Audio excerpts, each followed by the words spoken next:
दोस्तों नमस्कार। आज व्हाट्सएप स्क्रॉल करते हुए कुछ दोस्तों के व्हाट्सएप स्टेटस दिखाई दिए और व्हाट्सएप स्टेटस था हरियाणा के अलग अलग डिस्ट्रिक्ट्स की पॉवर्टी को दिखाया गया था कि कितनी पॉवर्टी हरियाणा में। और उसमें मैंने एक मैप देखा और उस मैप को मैंने फिर क्रॉस चेक करने के लिए गूगल पे गया कि ये डेटा जो दिखाया गया है ये ठीक है या नहीं है।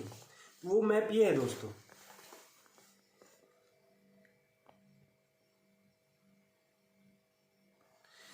तो ये मैप है, आप इसको पॉज करके देख सकते हैं।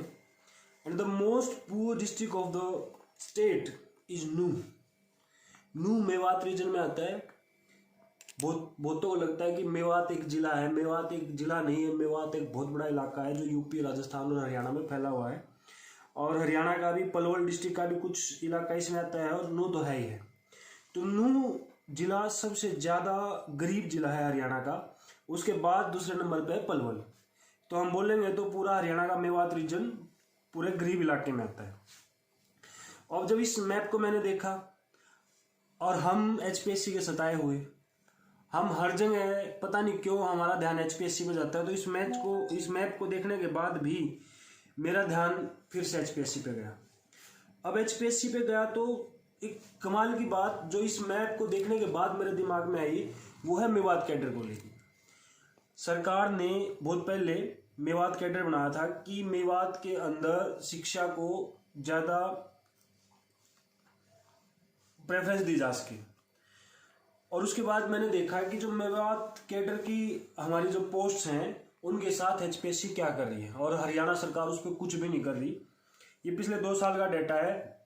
ये डाटा उस पीडीएफ से लिया गया है जो खुद सीएम साहब ने विधानसभा के पटल पे रखा था। हमारे रोहतक के जो विधायक अभी बत्रा जिन्होंने कंस्ट्रक्ट क्वेश्चन किया था उसका रिप्लाई सीएम साहब ने दिया था। वहां से मैंने डाटा उठाया है और ये 5 सब्जेक्ट्स का है। पिछले 2 साल में जो मेवात कैडर की अलग अलग वैकेंसीज आई और इनमें टोटल पोस्ट है 223 पोस्ट। और हैरानी होगी आपको जान के कि 223 पोस्ट में से सिर्फ 5 भरेगी, सिर्फ 5। इसमें अगर मैं आपको सब्जेक्ट वाइज बाइफर्केशन करके बताऊं तो पीजीटी पोल साइंस की 59 पोस्ट थी और 59 पोस्ट में से सिर्फ 2 बच्चे लगाए गए।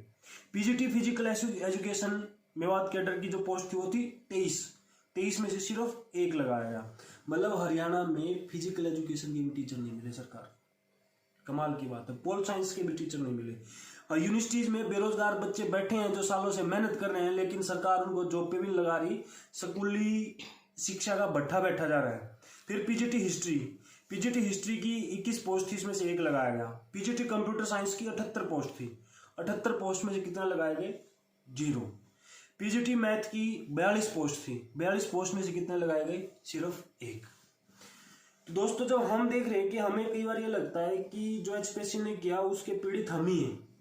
सिर्फ हम ही नहीं है, ये पूरा इलाका एचपीएससी की वजह से टीचर्स से मरहूम हो गया। इनको टीचर्स नहीं मिलेंगे तो इसका इम्पैक्ट किस पे आएगा? इसका इम्पैक्ट उस पूरे इलाके के एजुकेशन सिस्टम पे आएगा। ओवरऑल इम्पैक्ट पूरे हरियाणा पे आ रहा है, नो डाउट। वो हर जगह विजिबल भी है लेकिन मेवात के साथ इतना बुरा हाल किया गया है, मतलब हमारे दिमाग में भी नहीं ये चीज आई थी। तो दोस्तों जो मेरे साथी संघर्ष में हमारे साथ है, संघर्ष को लड़ रहे हैं, तो ये संघर्ष सिर्फ अपना नहीं है दोस्तों, ये संघर्ष पूरे हरियाणा का है। और ये संघर्ष ऐसे इलाकों का भी है जिन इलाकों के साथ सिस्टम भेदभाव करता है, जो किया जा रहा है और भी बहुत सारे तरीके से होता होगा। लेकिन ये जो हमारे सामने आया, तो इस लड़ाई को हमने जिंदा रखना है, लड़ते रहना है जब तक सरकार को ये बात समझ में नहीं आ जाती कि जितनी पोस्ट निकालते हो सारी पोस्ट भरनी होंगी, 2 गुना को इंटरव्यू के लिए बुलाना होगा, तब तक हमारा ये संघर्ष जारी रहेगा। और अब संघर्ष दोस्तों हमें नौकरी लेनी ये तो है ही है, मतलब हम लड़ाई हमने शुरू की सिर्फ अपनी नौकरी के लिए। लेकिन अब हमें पता चलता जा रहा है कि हम लड़ तो अपनी नौकरी के लिए रहे हैं लेकिन वो लड़ाई सबकी हो रही है, वो लड़ाई सबके लिए लड़ी जा रही है। तो जो साथी हमारे पास नहीं आ पा रहे वो साथी भी संघर्ष में शामिल हों। और 17 फरवरी को एचपीएससी घेराव की कॉल है और 20 फरवरी को विधानसभा घेराव की कॉल है। तो आप इन मैसेजेस को पूरे हरियाणा में सर्कुलेट करें, गांव-गांव तक पहुंचाएं और जो आ सकता है वो आए, सोशल मीडिया पर डाल सकते हैं वहां डालें। धन्यवाद दोस्तों।